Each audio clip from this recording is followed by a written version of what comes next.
Today makes the 80th anniversary since the founding of the Tuskegee Airmen as the 99th Pursuit Squadron during World War II. These brave men not only fought a war overseas, but won within their ranks and communities. To celebrate, our showcase figure of the week was pivotal to the formation of this group as it's known today, and is widely considered the father of Black Aviation. Alfred Charles Chief Anderson was the Chief Flight Instructor for the Tuskegee pilot program pre and during World War II, and left an everlasting mark on not just aviation nor Black history, but America as a whole. Welcome to the Melanated Wings Collection, presented by Better Endeavors, LLC. This week's episode, Volume 1, Episode 4, defines the profession of Chief Anderson, the father of Black Aviation and top flight instructor of the Tuskegee Airmen. Alfred Anderson was born on February 9, 1907 in Bryn Mawr, Pennsylvania. He wanted to attend flying school at age 20, but was not allowed as a black man. He attended ground school and learned everything he could from his white counterparts. Anderson went on to purchase his own plane, a Veli monocoupe. With a combination of savings and loans from friends and family, the average cost of this airplane was $2,675, nearly $40,000 in 2020. With this plane, he was allowed into flying clubs but was not instructed how to fly the plane. He would teach himself how to take off, fly, and land pretty much on his own. It was to the point he held up the runway from other pilots trying to figure out how to work the plane. Chief eventually found a deal with a man named Russell Thaw, who needed a plane to visit his mother in Atlantic City. Russell leased Anderson's plane in exchange for teaching Anderson how to properly fly the aircraft.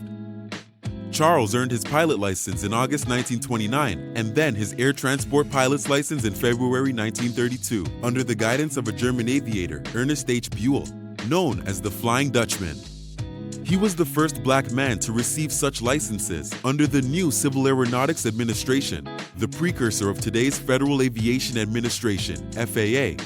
Dorothy Lane McIntyre was the first black woman to receive her pilot's license under the administration and will be covered later in this series. Anderson married Gertrude Nelson on June 24, 1932, and the couple had 2 sons. Along with Dr. Albert E. Forsyth, he was one of the first black pilots to fly transcontinental, Atlantic City to Los Angeles. He is the first black pilot to fly to and from Canada. These goodwill flights will be explained on a later episode in this volume. In 1940, Anderson was recruited by Tuskegee University for the Black Pilot Program. Here had his fateful run-in with the current First Lady Eleanor Roosevelt in early March 1941. Mrs. Roosevelt wanted to fly with Anderson to prove to herself that blacks could fly just as well as whites.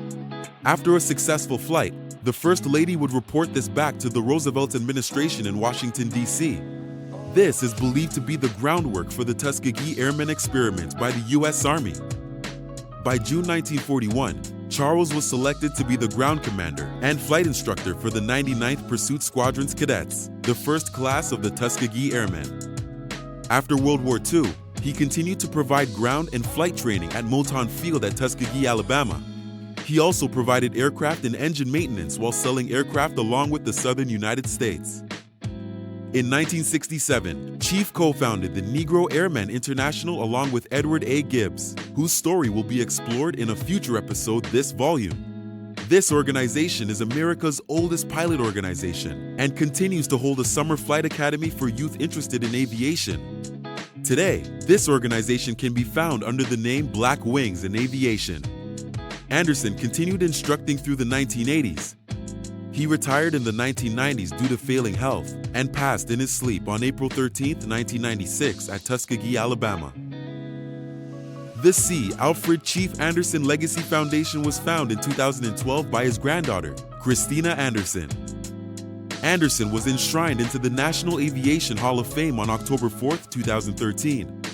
Chief is a part of the Distinguished American Series of Stamps of the USPS, the 15th stamp of this series in March 2014. When you think of the Tuskegee Airmen, be sure to also think about Chief Anderson as well. A bold pilot daring to take the First Lady for a ride in the sky to prove both himself and his people were more than capable of anything. Of all Anderson's accomplishments, which one do you believe is most impactful? Leave a comment below. If you enjoyed this video, be sure to leave a like. Our next aviator, or should I say aviators, were also a bit on the adventurous side. This duo made a transcontinental flight in the most interesting circumstances.